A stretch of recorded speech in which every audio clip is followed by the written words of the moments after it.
আসসালামু আলাইকুম। ঈদ মোবারক।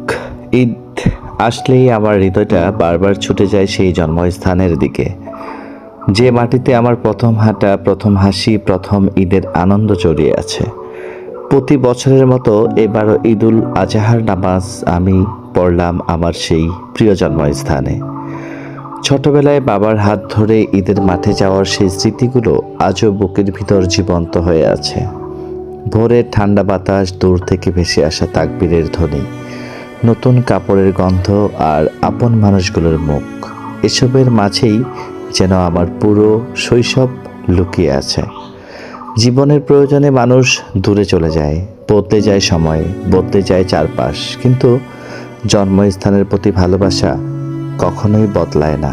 যে যখন সবার সাথে কাঁধে কাঁধ মিলিয়ে দাঁড়াই, তখন মনে হয় পৃথিবীর সব ক্লান্তি যেন হারিয়ে যায়।